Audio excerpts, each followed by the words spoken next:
ବାଲେଶ୍ୱର ଜିଲ୍ଲାର ସୋର ନିର୍ବାଚନ ମଣ୍ଡଳୀରେ ସୋର ବ୍ଲକରେ ବିଧାୟକ ଶ୍ରୀଯୁକ୍ତ ମାଧବ ଧଳାଙ୍କ ନେତୃତ୍ୱରେ ଏବଂ ଭୋଗରାଇ ନିର୍ବାଚନ ମଣ୍ଡଳୀରେ ଭୋଗରାଇ ଥାନା ଛକରେ ବିଧାୟକ ଶ୍ରୀଯୁକ୍ତ ଗୌତମ ବୁଦ୍ଧ ଦାସଙ୍କ ତତ୍ତ୍ୱାବଧାନରେ ବିଜୁ ଜନତା ଦଳ ତରଫରୁ ନାରୀ ଅଧିକାର ଅଭିଯାନ ସଫଳତାର ସହିତ ଆୟୋଜିତ ହୋଇଯାଇଛି।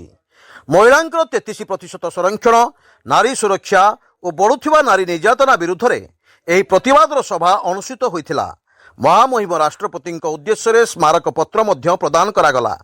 ଏହି ଅଭିଯାନରେ ଉପସ୍ଥିତ ରହି ନାରୀମାନଙ୍କର ଅଧିକାର ଓ ସମ୍ମାନ ପାଇଁ ସ୍ୱରୋତ୍ତୋଳନ କରିବା ସହିତ ଏହି କାର୍ଯ୍ୟକ୍ରମରେ ଯୋଗ ଦେଇଥିବା ସମସ୍ତ ନେତୃବୃନ୍ଦ, କର୍ମୀ ଓ ମା ଭଉଣୀମାନଙ୍କୁ ଅଶେଷ ଅଶେଷ ଧନ୍ୟବାଦ ଅର୍ପଣ କରିଥିଲେ ମନ୍ତ୍ରୀ ଜ୍ୟୋତି ପ୍ରକାଶ ପାଣିଗ୍ରାହୀ। ଯେ ଆଜି ଦିନେ ମା ଭଉଣୀ ଅଳ୍ପ ଅଛନ୍ତି, ସମସ୍ତେ ପ୍ରାୟ ପଳେଇ ଗଲେଣି ସନ୍ଧ୍ୟା ଦେବାକୁ।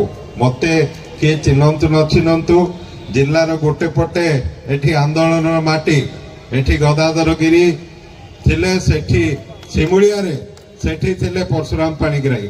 ଏମାନେ ଆଜି ନାହାନ୍ତି ଆମ ପାଖରେ, କିନ୍ତୁ ସେ ଆନ୍ଦୋଳନର ବାର୍ତ୍ତା ଶିଖେଇ ଦେଇକି ଯାଇଛନ୍ତି। ମୁଁ ଜଣେଇ ଦେବାକୁ ଚାହେଁ, ଭୋଗରାଇ ଯେ ନବୀନ ପଟ୍ଟନାୟକର ଅତି ପ୍ରିୟ ମାଟି, ଯୋଉଠି ତାଳସାରୀରେ ସବୁବେଳେ ସେ ପ୍ରାୟ 9-10 ବର୍ଷ ମୁଁ ବିଧାୟକ ଥିବା ସମୟରେ 2 ଟର୍ମ ଦେଖିଛି, ସବୁ ବର୍ଷ ଆସନ୍ତି। ସେ ଆଜି ବାର୍ତ୍ତା ଦେଇଛନ୍ତି, ଏଇ ଭୋଗରାଇ ମାଟିରୁ ବାଲେଶ୍ୱର ଜିଲ୍ଲା ପାଇଁ ସମସ୍ତେ ଆନ୍ଦୋଳନ ବ୍ରତୀ ହୁଅନ୍ତୁ, ଆନ୍ଦୋଳନ ପାଇଁ ସମସ୍ତେ ବ୍ରତୀ ହୁଅନ୍ତୁ। ଏବଂ ଏଇ ଯୋଉ ବିଜେପି ଭାଷଣ ଆଉ ଶୋଷଣ ସରକାର, ସେ କହୁଥିଲେ ଇପ୍ସିତା ମ୍ୟାଡମ ଖାଲି ଖାଇବେ ଖାଇବେ ହଉଛନ୍ତି, ସବୁ ଖାଇବା କହିଦେଇ ଗଲେ, ଖଣି ଖାଉଛନ୍ତି, ପାଣି ଖାଉଛନ୍ତି, ଜଙ୍ଗଲ ଖାଉଛନ୍ତି, ଆଉ ଆମ ମୁଖ୍ୟମନ୍ତ୍ରୀ ସବୁବେଳେ ଚିକେନ ବି ଖାଉଛନ୍ତି, କହୁଛନ୍ତି ଚିକେନ ରେଡି ହେଲାଣି ନା ନାହିଁ, ସେ କଥା ବି ଭାଷଣରେ କହୁଛନ୍ତି। ଯୋଉଠି ଗଲେ ଖାଲି କହୁଛନ୍ତି ଖାଇବେ ଖାଇବେ ଖାଇବେ। ବନ୍ଧୁଗଣ, ଆଜି ଯଦି ମା ଭଉଣୀ ଅଳ୍ପ ଅଛନ୍ତି, ମୁଁ ପଚାରିବି 400 ଟଙ୍କାରେ ଉଜ୍ଜଳା ଗ୍ୟାସ ଦେବେ ବୋଲି କହିଥିଲେ, କେତେ ଜଣ ପାଉଛନ୍ତି ହାତ ଟେକନ୍ତୁ? କେହି ହାତ ଟେକିବେନି। କେତେ ଜଣ ପାଉଛନ୍ତି ହାତ ଟେକନ୍ତୁ? ଇଏ ହେଲା ମିଛ ପ୍ରତିଶ୍ରୁତି। ଆଜି ଆପଣ ମାନଙ୍କୁ ଯଦି ମୁଁ ପଚାରିବି, ଛାତିରେ ହାତ ରଖି କୁହନ୍ତୁ, ନବୀନ ପଟ୍ଟନାୟକ ସମୟରେ ଆପଣ ମାନେ ସ୍ୱୟଂ ସହାୟକ ଗୋଷ୍ଠୀରେ ଖୁସିରେ ଥିଲେ କି ନାହିଁ? ହାତ ଟେକିଲେ ଖୁସିରେ ଥିଲେ କି ନାହିଁ?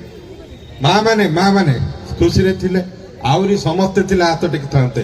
ଯଦି ପଚାରିବେ ମୋହନ ମାଝୀ ସମୟରେ ଆପଣ ଖୁସିରେ ଅଛନ୍ତି କି? କେହି ହାତ ଟେକିବେନି, କେହି ହାତ ଟେକିବେନି। ଇଏ ହେଲା ଇଏ ହୃଦୟର କଷ୍ଟ। ସେ ସୌମ୍ୟାଶ୍ରୀକୁ ତ ଏଠି ଆତ୍ମହତ୍ୟା ସେ କରିନି, ତାଙ୍କୁ ମାରି ଦିଆଗଲା।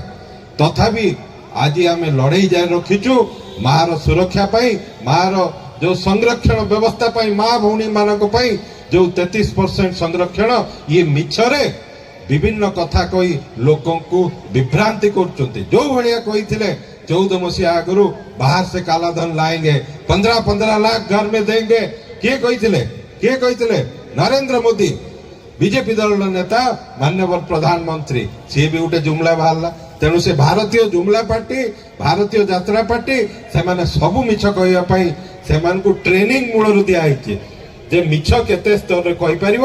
ସମସ୍ତଙ୍କୁ ଅଶେଷ ଅଶେଷ ଧନ୍ୟବାଦ ଦେଇ ବାବା ଭୂଷଣ୍ଡେଶ୍ୱରଙ୍କ ଠାରେ ପ୍ରାର୍ଥନା କରୁଛି, ଭୋଗରାଇ ମାଟିର ସବୁବେଳେ ଉନ୍ନତି ହଉ। ଜୟ ଜଗନ୍ନାଥ, ଜୟ ବିଜୁ ଜନତା ଦଳ। ବାଲେଶ୍ୱର ସ୍ପେଶାଲ ରିପୋର୍ଟର ବନମାଳୀ ମହାକୁଡ଼ଙ୍କ ରିପୋର୍ଟ, ସ୍ୱତନ୍ତ୍ର ଓଡ଼ିଶା ଲାଇଭ୍।